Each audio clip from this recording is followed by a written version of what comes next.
Saan makikita ang uploaded YouTube videos mo gamit ang cellphone? So watch this video.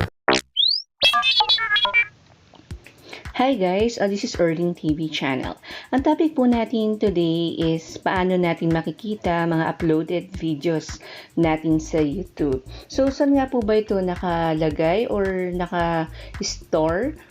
I-check po natin guys. So, ito yung unang process kung paano natin siya makikita. I-click mo ang YouTube. So, dito guys, magsa-search tayo. Pindutin na rin po natin tong ating profile. Ayan, dito natin makikita ang mga list of videos na na-create po natin. Check po natin. I-click mo ang your channel.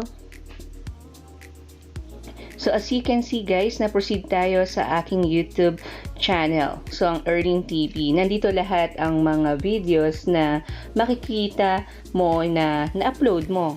Ayan, andito. So, dito sa home video short playlist, ayan, community channel, about, nandito po yung mga list of videos na nai-upload natin dito sa YouTube. Click mo ang videos. So, yan, meron ditong latest, popular, and all this. So, nasa latest tayo, kaya makikita nyo na nag-upload ako ng 6 days ago. Dito makikita mo yung number of views and yung kailan mo siya in-upload. So, nandito guys. So, nagkakaroon kayo ng idea regarding sa mga na-upload mong videos, yung mga activities niya, yung mga updates niya, yan, nandito. So, guys, ito yung mga tutorial ko na na-create dito sa YouTube. So, marami na po tayong nagagawang mga tutorials na binibigay ko po sa mga subscribers and viewers na makatulong po sa kanila sa mga needs nila. So yan guys, ang dami po niyan. Halos 258 mo na uploads ang nandito. Aside from that, ito po yung mga shorts videos. Kung nasa latest ka, kung ano yung mas popular, ayan, andyan. Yung pinakamadami mong views, nakikita mo rin po dyan. And dito, makikita mo yung mga videos mo by playlist. Yan, personal blog, video editing, tutorials, songs, funny videos. Meron din akong motivational quotes and mga congratulatory messages. Ayan, sa community, yan, channel, yung mga nilike ko, and about my channel.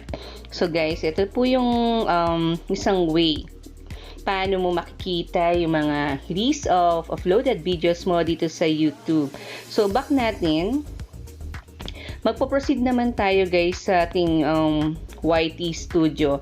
Ito yung isang way ulit na makikita natin yung mga videos na na-create po natin. Click mo ang YT Studio. As you can see, punta tayo sa dashboard. Ayan ang dashboard ko guys. So, may mga latest published content tayo dito, so na nag-appear. Pero para mas makita natin yung overall po or yung kabuuan po ng mga list of videos natin, i-click natin ang content. Dito sa baba, pindutin mo ang content.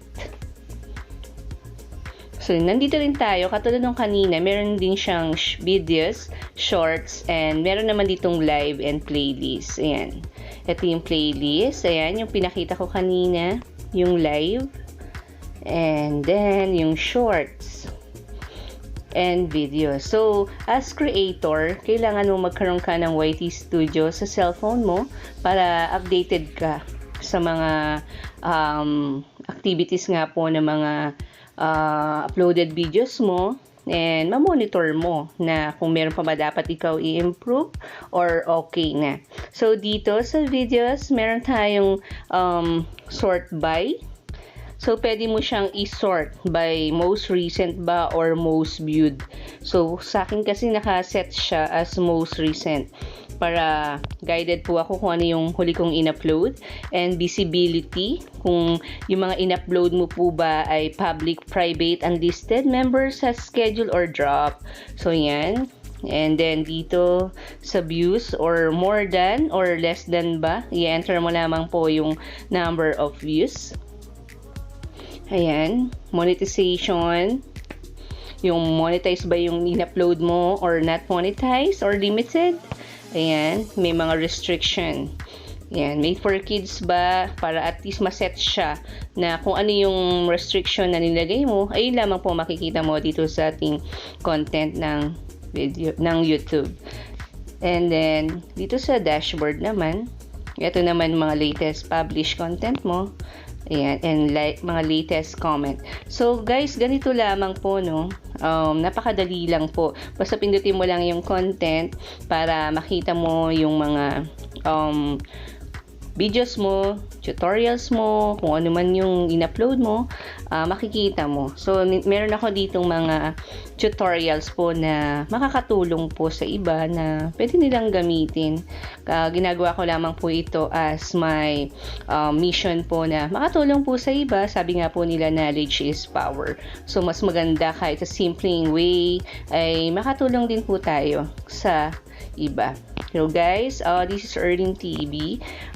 Kung di ka po nakaka-subscribe, pakiclick po ang subscribe button and i-click na rin po ang notification bell para lagi po kayong updated sa mga latest tutorial ko po dito sa Erling TV. Again guys, this is Erling TV and have a good day po. And bye!